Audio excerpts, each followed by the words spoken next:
안녕하십니까, 명쾌한 구독자 여러분. 제가 여러 개의 영상을 찍었는데 그 중에서 제일 오래됐음에도 불구하고 계속 인기 있는 콘텐츠가 뭔지 압니까? 한무당.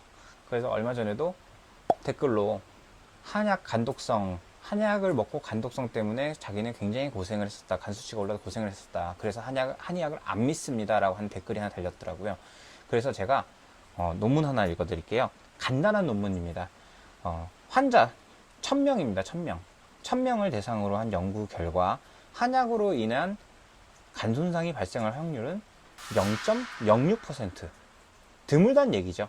드문데 이게 SCI급 저널에 실린 논문이에요. 그런데 불구하고 그동안 한국에서 발생한 한약 관련된 간독성 임상 보고가 굉장히 많았단 말이에요. 그럼 이거는 뭐였을까를 보니까 간 손상 유형 중에서 단일 한약제, 예를 들어서 뭐가 좋다 그러면 그거 갖다 다려 먹고 이런 식으로 해가지고 전문가의 처방 없이 복용한 경우가 전체 한약으로 간 손상이 일어났다고 보고된 것 중에서 89.7%, 거의 90%인 거예요. 그렇기 때문에 제대로 된 전문가한테, 그래서 막말로 말해서 사고는 날 수 있어요. 사고는 날 수 있는데 그것 때문에 우리는 뭐예요? 자동차 사고는 날 수 있으니 보험을 가입을 하죠.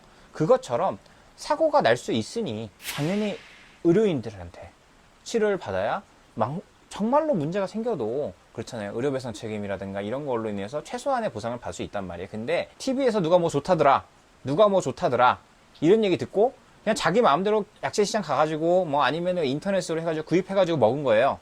먹고 나서 간 수치가 올라갔어. 그래가지고 병원 가면 뭐라 그래요? 제가 한약을 먹어서. 그냥 분류가 그냥 한약으로 간 거예요.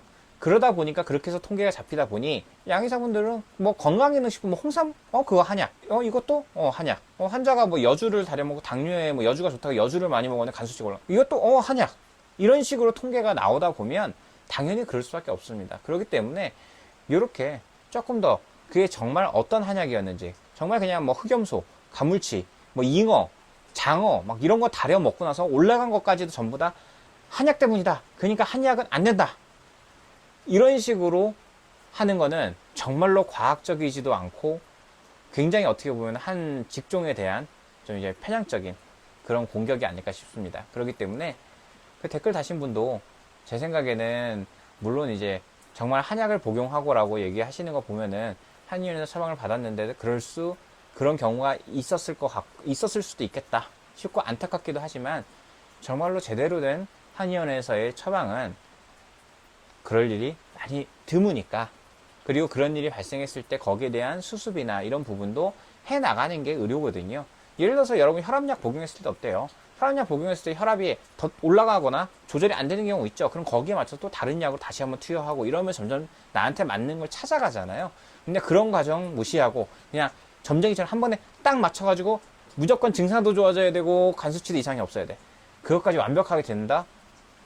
그거는 정말 화타가 와도 힘들지 않을까요? 저 같은 경우도 물론 그런 일이 없이 한 번에 적중하면 좋지만 환자분들 중에서 대체적으로 이런 경향성이 있으면 이러이러한 약이 맞습니다 하고 처방을 하지만 틀리는 경우도 나옵니다. 그런 경우에 당연히 AS를 해준다든가 이런 식으로 해가지고 처방을 재처방을 해서 그 환자한테 다시 맞게끔 조절을 한단 말이죠.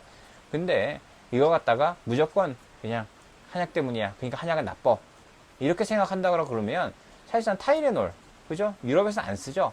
유럽 시장에서 이미 퇴출됐습니다. 왜 퇴출됐을까요? 간독성 때문에. 근데 우리나라에서 아무렇지도 않게 먹잖아요. 타이레놀은 걱정을 안 하면서 공식적으로 어떻게 보면 지역 전체에서 퇴출당한 약은 아무렇지도 않게 쓰면서 한약에 대해 가지고는 간독성 때문에 쓰면 안 된다? 제가 봐서는 이거는 상당히 좀 위험한 발언 같습니다. 어떻게 보면 굉장히 앞으로 의료가 발전하는 데 있어가지고 생약이라든가 이런 부분에서 더 추출한 좋은 물질들이 나오고 이럴 수도 있음에도 불구하고 그런 거에 대한 가능성을 모두 다 막아버리는 게 아닌가 싶습니다. 여러분이 알고 있는 베르베린이라든가 퀘르세틴이라든가 여러 가지 물질들 있죠. 그런 전부 다 한약재에서 나온 것들이거든요.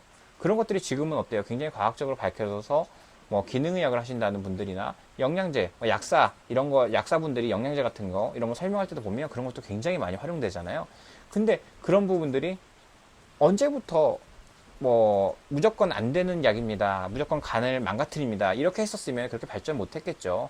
그렇기 때문에 조금 더 넓은 시야와 좀 이제 포용하는 마음을 가졌으면 좋겠습니다.